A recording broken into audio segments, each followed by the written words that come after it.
Hello everybody, today I'm gonna show you a new car. This is the Roewe ei6, a 1-liter hybrid car.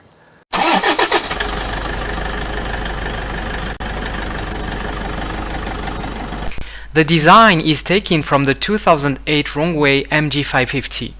They just made the lines sharper and added chrome accents here and there, especially on the grille and on the bumpers. The hybrid engine produces 290 horsepower. The profile is very sleek.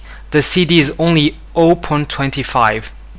On the rear bumper, the pipe tips are fake. The real muffler is hidden under the bumper. So here you can see on the badge 上汽集团, and here the green E and i6, E for electrical of course. Let's have a look under the hood.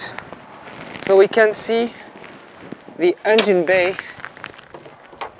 is divided into two parts. Here you have the tiny 1-liter engine, turbocharged engine, and here I guess you have some electric relays. Looks a bit scary if you ask me. You have all the wires visible.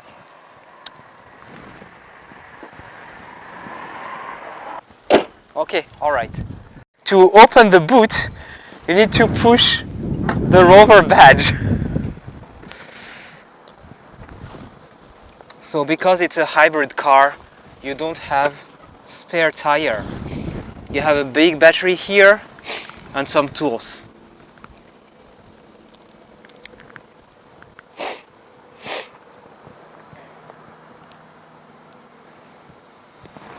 This is the same design as we have seen in the BID, so this is for electric charging, and on the other side you have the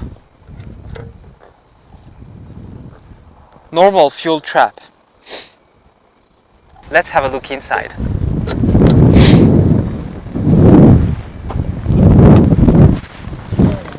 Okay, the inside is quite dull actually, to be honest. So if you saw my video about the Roewe SUV, maybe the RX-5 or something like that, it's the exact same design. So you have the big screen here. The gauge cluster is also a screen. Design is a bit boring, it's a bit dull. So you have black, silver, and here it's like cream color. Plastic, quite cheap if you ask me. Dumb lights and the sunroof, but seems like I cannot open it, so I will not touch. And as in the RX-5, the main attraction is once again the touch screen.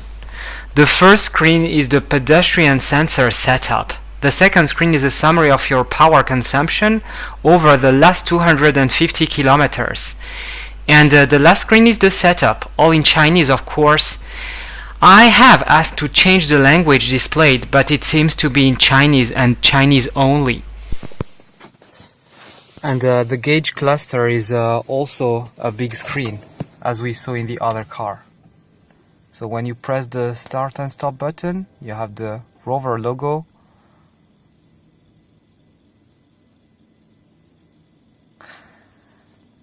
There we go. Okay, you have 3 buttons here to control everything. You have a knob as a gear lever, reverse, neutral and drive. Here you have all the modes. So you have sport mode,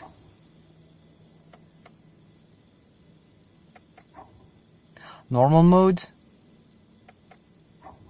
and eco mode. This button, the cursor, is to control the level of energy you get back from braking. So you have level 1, level 2, and level 3. On level 3, when you stop accelerating, the energy goes back to the battery.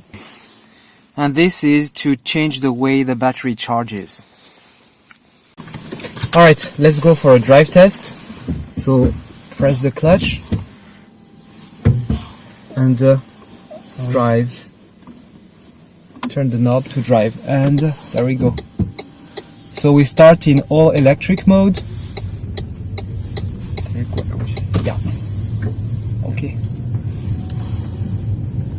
First let's do a U-turn.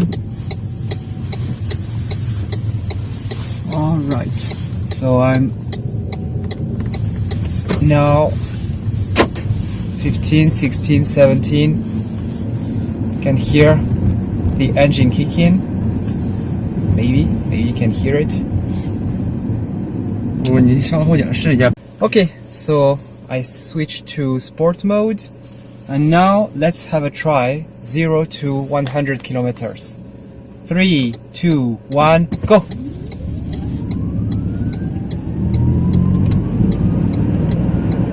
$50, $60, $70, $80, $90, and $100.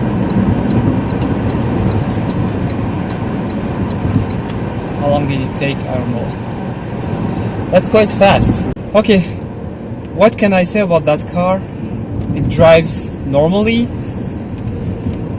It's noisier than the Geely, for example. It's noisier, it's harder. But it also has quite a lot of roll. So the drive quality is not very as good as the other cars we tried. The car feels a bit heavy actually. So the car is almost 1.8 tons. 1.8 ton, and you can feel it. It feels heavy, and you have lots of noise, road noise, engine noise. You can hear the electric engine, you can hear the petrol engine kicking in. Although it's just a 1 liter, you can hear it. The ride is not as smooth as the other cars I've tried before. So as a conclusion, what could I say? What impression did this car leave to me? First, I have to admit that all in all it looks good, or at least it doesn't look as ugly as other cars I have seen on the Chinese roads, whether hybrid or not. This one has classic sedan lines. It is not over-designed, just simple and unassuming. The ride is okay, nothing fancy, the accelerations feel good, the car feels solid. On the other hand, there is lots of body roll. The ride, it can be rough, especially if the road is not smooth. You also have lots of road noise. It feels like they didn't work on soundproofing as much as they should have. Price-wise, it is sold from 165 to 200,000 RMB. In China, a car can get a green license plate if it can drive more than 50 kilometers on pure electric mode. And this one has it, because it can drive 53 kilometers on pure electric mode. So, all in all, I can say that this is not a bad car, but for this price range, I feel like people would expect more, especially coming from a Chinese brand.